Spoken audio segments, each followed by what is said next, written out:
What do you say to the 13 women that you sexually harassed?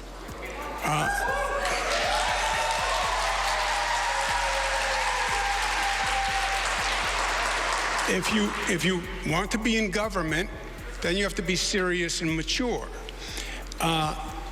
There were allegations of sexual harassment. They were then went to 5 district attorneys, fully litigated for 4 years. The cases were dropped, right?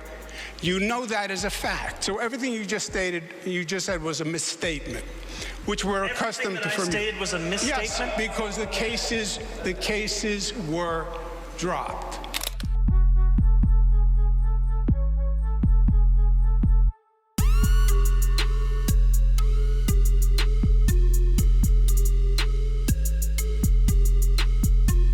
U.S. President Donald Trump has waded into New York City's mayoral race, delivering a surprising message on Truth Social. Trump endorsed independent candidate Andrew Cuomo, a long-term Trump critic who was formerly a Democratic New York governor, for mayor of New York City. The U.S. president urged voters to back Andrew Cuomo instead of left-wing frontrunner Zohran Mamdani. Trump called Mamdani a communist and warned of total economic and social disaster if he wins the mayoral election. He also threatened to limit federal funding for New York City, saying he'd only provide the bare minimum required by law. Trump wrote that, whether you personally like Andrew Cuomo or not, you really have no choice. You must vote for him.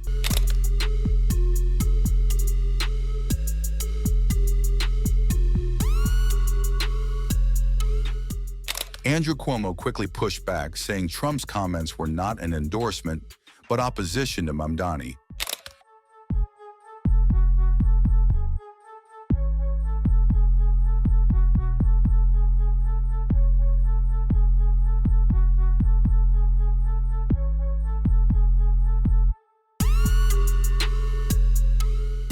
Cuomo also dismissed Republican candidate Curtis Sliwa as a spoiler, warning that a vote for Sliwa is a vote for Mamdani.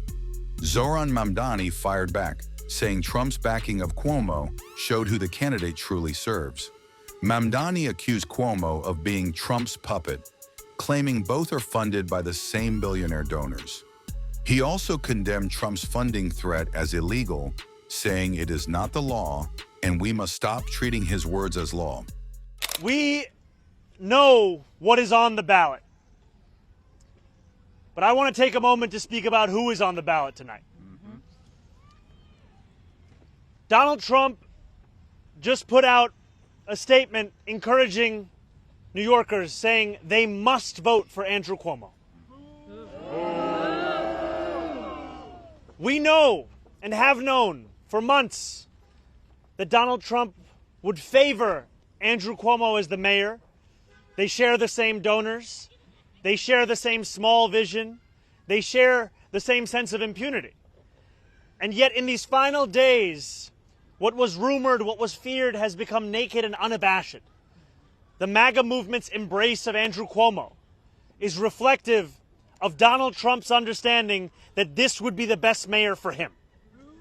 Not the best mayor for New York City, not the best mayor for New Yorkers, but the best mayor for Donald Trump as his administration. And for all those who question the feasibility of fighting for working people, we speak often about free buses, which costs about $700 million. I would invite you to look at another man who endorsed Andrew Cuomo today, Elon Musk. Elon Musk, for whom it only took $959 million in tax breaks from Andrew Cuomo when he was the governor for his pet projects to get that endorsement. More money than it would cost to make every single bus free in this city. So the question is not how we will pay for it, but whether we want to pay for it. Yes.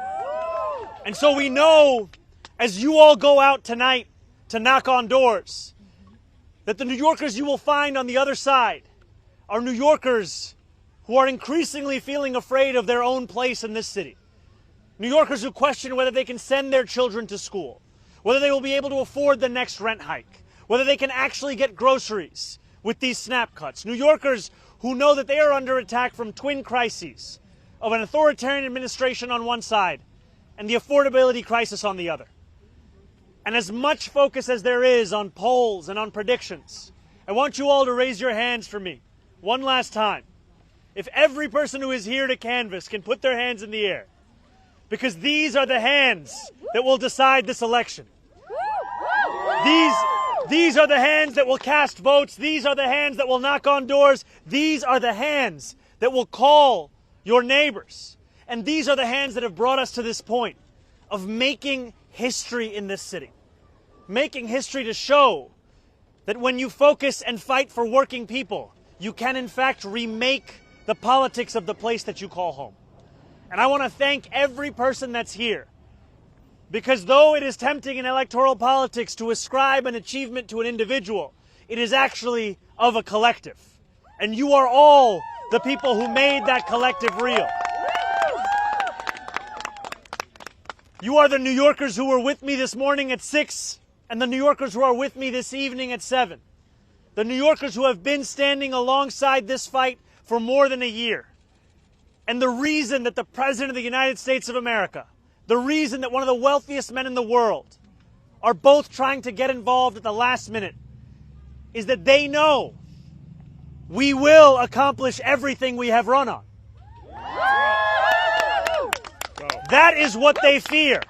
They fear the power of an example that can show that it need not be this hard to call this city home. It need not be this hard to afford to live in these 5 boroughs. And I thank you because you are on the verge of sharing that example with the world. So hold on to that example tonight. Hold on to it when you're going 10 consecutive not homes in your canvas. Hold on when you're in that second hour and you're asking yourself, should I walk up this 6th flight of stairs?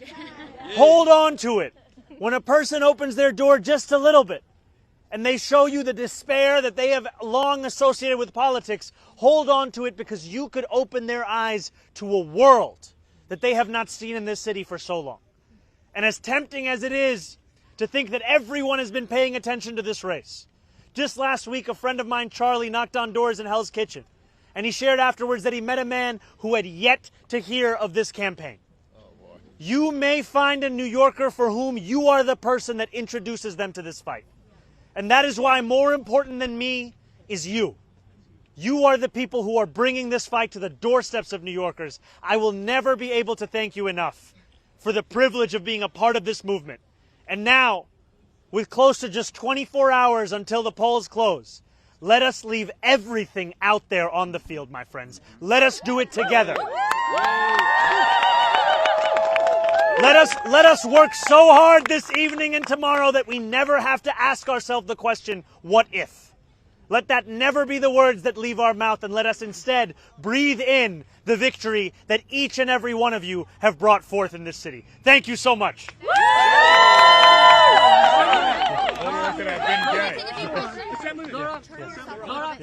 Zohran, what would your victory say to Donald Trump and to members of your own party who fear that your politics will harm the party in 26 and 28?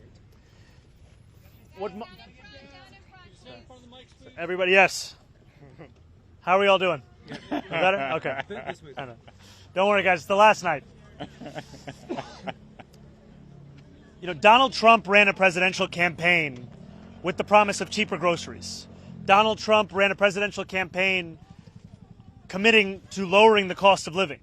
What our success will show is that it is not enough to diagnose the despair in working class Americans' lives. You have to actually deliver on the agenda. And that is what we intend to do each and every day while we are in Hall. What about the reluctance of members of your own party about your politics? Look, if you're a member of my own party like Andrew Cuomo, I'd understand why you wouldn't support our politics. Because it's a direct challenge to everything that this former governor has stood for. A politics of impunity, a politics of selling out working class people at the behest of his billionaire donors, and a politics of telling New Yorkers what they can't do when really what they mean to say is what they won't do.